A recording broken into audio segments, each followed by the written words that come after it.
back to resumes. When it's job fairs, there's a whole bunch of different employers there, and how you said you wouldn't give the same resume for a culinary job as for retail. So basically, when it comes to job fairs, it's not one resume fits all. Should you bring multiple copies of resumes and, well, of course, multiple copies, but multiple versions? I would say to bring various versions for the industry.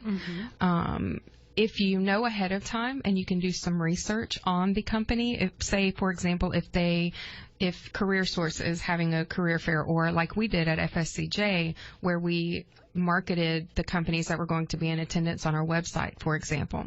If that's available, do your research, again, because you would want to tailor your cover letter to that company if you are particularly interested in it. So you do want to do your research so that you can tailor your resume to that specific company and what they're looking for as far as positions go. But I wouldn't say that it requires a different resume for each company or each position. Just industry. It would be industry specific. And if you're just tuning in, this is Jack's Journal. I'm Danielle Lee. I'm here with Pamela Watkins and Altania Bryant, the Career Development Center managers at Florida State College of Jacksonville. And we're talking about our favorite kind of fairs, the job fairs. How often do you guys have job fairs at FSCJ? They're usually once a year, and we hold them in the spring. Okay, so one has just passed. Yes. And how successful would you say that was? I feel like it was very successful. We had 77 companies at our downtown campus, and they reported that they were pleased with our students, and our students were pleased with the number of employers and the industries represented. Got it. And you say students, is the career fairs that you guys hold, are they just for your students or are they for the community? They're open for to community members, alumni, and students. Most definitely. Can you tell me the important elements about preparing for a career fair, except going to the internet and going to Google? Because we talked about how important research is, but what else should go into preparing for a job fair? Make sure that you're aware of how to dress professionally. So maybe do some research on how to dress professionally for a career fair. What type of colors are acceptable, some things that you need to wear, what else? There's definitely that first impression to consider, and that would include what you're wearing, your resume and cover letter. You want to make sure that they are professional. You want to make sure that you have your elevator speech ready. You have a brief amount of time, depending on what career fair you're attending, to, like I said, again, articulate to these companies that you could potentially be a valuable member. So you want to prepare for that. I very much encourage that folks practice beforehand. FSCJ students have access to Interview Stream. It's a great online resource where you can use your computer to practice these interview questions that you may be asked. If that's not available to you, practice in the mirror. Practice with friends and family that you feel will be able to give you a good critique, good honest critique for how you can make some improvements. And you want to also make sure that you have some questions prepared to ask employers while you're at the fair, because they will be expecting you to have some questions to ask, and it gives you a better understanding of that particular company. So make sure you have some questions together that you can ask during the fair. I definitely agree with that. I had a friend in college. She was going in for an internship, and we practice interviewing back and forth. And I would say, no, do it like this. You got to do it like that. Because I was usually you go to Danielle for interview practice. And I said, all right, that's another interview. Do you have any questions for me? And she goes, no. And I said, no. If anything, do your research. Ask about their mission statement and how can you contribute to that. And so would you say, if you're at a career fair and you do your research on the industries, should you also do research on what their mission is and how you can do that? Or should you not ask questions that you can easily Google? That's a great question.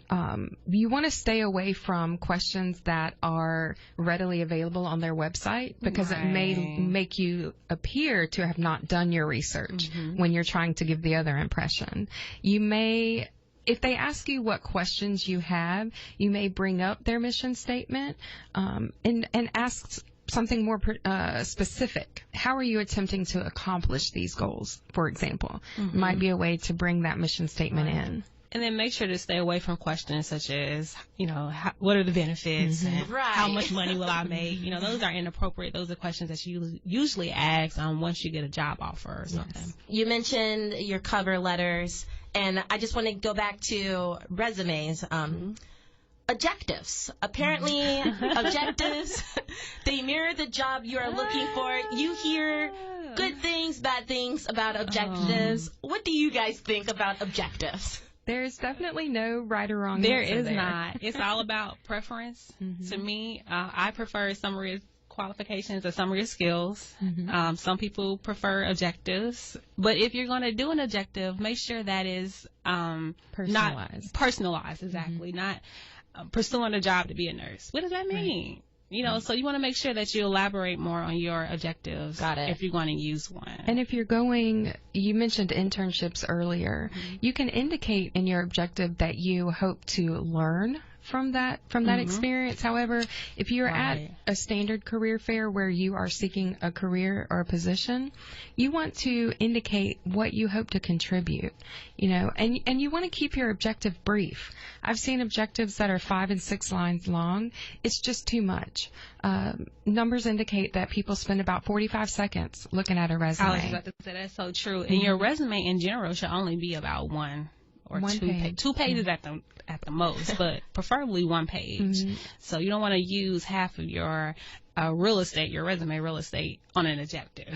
Got it. Yeah, it's very important that you do realize that a 2-page resume are for folks who've been in their industry longer. Right. You want to ask yourself when you are considering what to put on your resume, why does my potential employer need to know this? Is the experience relevant? Exactly. Are my bullet points or job description duties, are they relevant to what I'm looking for in this position? And that's very important. So you always want to make sure that the information that's on your resume is relevant to the job. And that it can transfer, those skills can transfer into whatever position you're applying for. So you don't need unnecessary, information on there. I had a friend who was applying for grad schools, and they wanted her to submit a resume. And like applying for jobs, so many jobs are requiring online applications.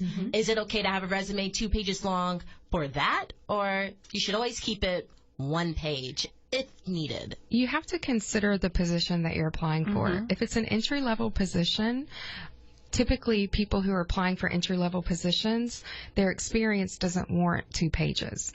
So you would definitely want to keep the information to your first page. If you are a manager or a head of a company and you go to apply for another position, your experience and the position that you're applying for warrants 2 pages.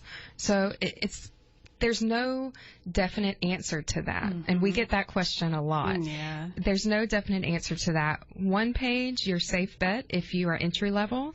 And we actually get the flip side of that problem too, where people who are moving into entry-level positions or who are applying for graduate school feel that they don't have enough experience to fill a page with relevant and warranted information. And so that's why we really encourage folks, for example, at FSCJ, we have a resume writing guide. Look at that information. Do your research on your industry. See what your industry needs to know. And also make sure when you're writing your resume that you're using the terminology that is used in that industry. Like when I was in Mass Comm, I wanted to make sure that companies understood that I can use Photoshop and Illustrators. I knew how to work the switchboard. So you want to make sure that you're using the terminology that's in your industry so that employers can know that you're knowledgeable about that particular field. And I mean, we go right into my next question.